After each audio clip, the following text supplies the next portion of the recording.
Okay, it's time for the last lesson for this chapter. We are going to look at trapezoids and kites.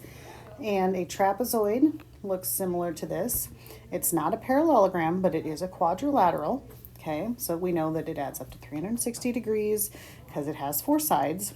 It has exactly one pair of parallel sides. So we would notice that this side and this side are both parallel.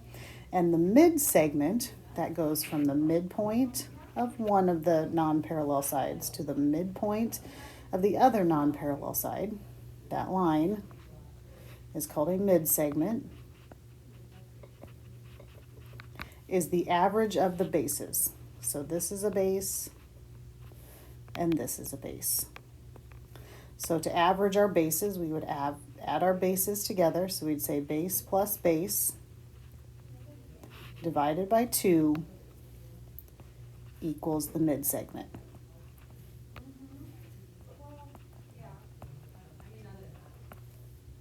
Okay, so that's just your regular old trapezoid. Then we have isosceles trapezoids down here, where again, it's a trapezoid, so it has four sides, angles add up to 360 degrees, has one pair of parallel sides, and the legs, this here is a leg, and this here is a leg. In an isosceles triangle, those legs are going to be congruent, and the base angles will also be congruent. So this is a base angle, so those will be congruent, and then these base angles will also be congruent. And the diagonals are congruent also, so we also know that if we went from one corner to the other, those would be congruent to each other, so AC would equal BD. That's another one. And then the mid-segment is equal to the average of the bases. That's just the same thing as a regular old trapezoid that we talked about up on the top there. So let's just quick look at a few examples here.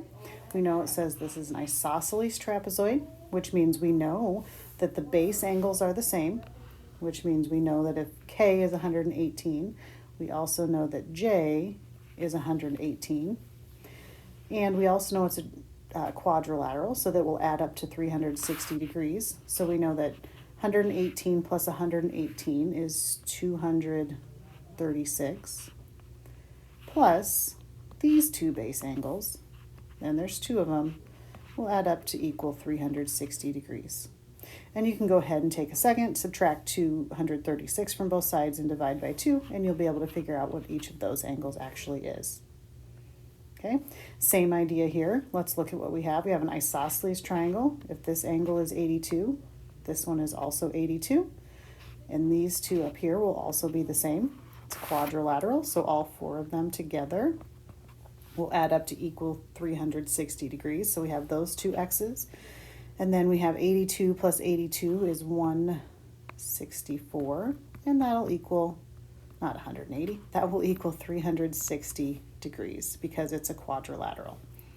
So it will equal 360. And again, you can go ahead, take a few minutes, solve that for x, and that will tell you what angle Q and angle T actually are. Now we're going to look at mid-segments. Remember, the mid-segment is the average of the bases.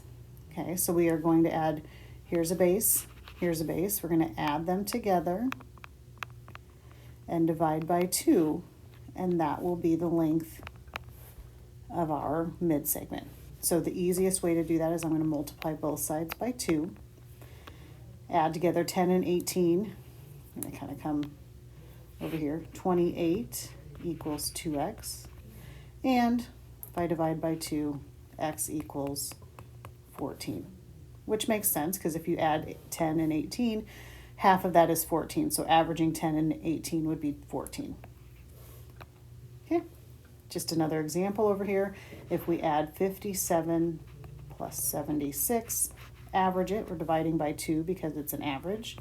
That will tell us what x is. Again, let's multiply both sides by 2, and we get 2x over here.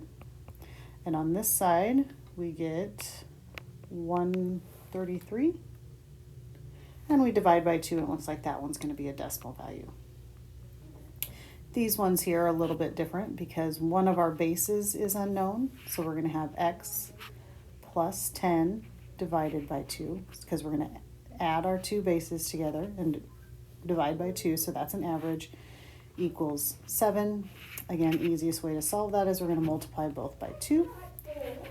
That gives me x plus 10 on this side, 14 on the other side, so my x equals 4. Okay, why don't you go ahead and try number 12 over here. Again, just make sure that you are averaging the bases and it equals the midsegment.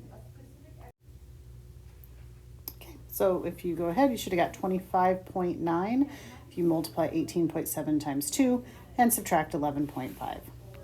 Now here on the bottom, they get a little bit more difficult. There's a little bit more algebra involved. Okay, so we are going to average our bases. We're going to add those two together. 2x and 5x is 7x. 15, negative 15 and negative 8 is negative 23. We're going to average it, so we're going to divide by 2, equals 20. When we multiply both sides by 2, we get 7x minus 23 equals 40. If I add 23 to both sides, I get 63, so x equals 9. Okay, same thing on this one. You're going to average your bases. You're going to add these two and divide by 2. So we'd have 10x minus 4 when we combine those like terms. Average them, divide by 2, equals 33. We need to multiply both sides by 2 to get rid of that 2 in the denominator. So we'd have 10x minus 4 equals 66. If I add 4 to both sides, 10x equals 70. X equals 7.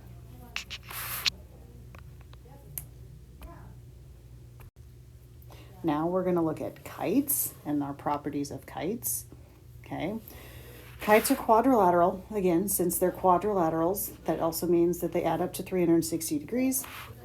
The diagonals, when you draw a diagonal through the quadrilateral, they are going to be perpendicular to each other, which means there's going to be a right angle in there. One pair of opposite angles is congruent. So if you look, angle J and angle L are going to be congruent to each other. Now they're not bisected, okay? So one pair of opposite angles is congruent, but it is not bisected. Okay, so those two angles I have marked in red are not bisected, so that this top angle and this bottom angle are not going to be the same. However, the diagonal of the non-congruent angles, so this KM right here, does bisect those angles, which means that this angle is going to be congruent to this angle, and that angle is going to be congruent to that angle. However, angle K is not congruent to angle M.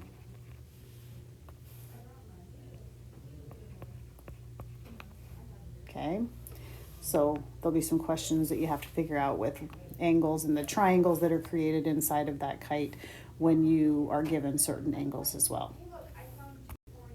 So let's do a quick example here. Find the measure of angle D and angle F.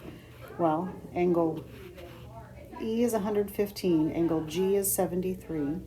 Angle D and angle F are congruent to each other. So whatever one is, the other one is the same. Remember, D and F are congruent.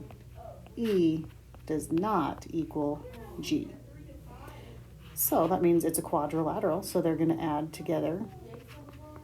So 73 and 115 is 188, and it adds to equal 360. Again, you can subtract 188 from both sides and divide by 2 to figure out what x is. Okay, these down here follow the same example. If you want to go ahead and pause the video and try it, you can do that. I will tell you the problems on the class kick are going to be a little bit more difficult than this, where you're going to have to work with some diagonals and things like that. And then remember that they're perpendicular, that these angles are bisected, these angles are congruent. So there's a lot of things to remember when you're talking about kites, that other than just the angles adding up to 360 degrees. So go ahead, finish up these last 4, ask any questions if you need to, and there's a class kick for homework. Okay, go ahead and check your answers with what you have here, and let me know if you have any questions.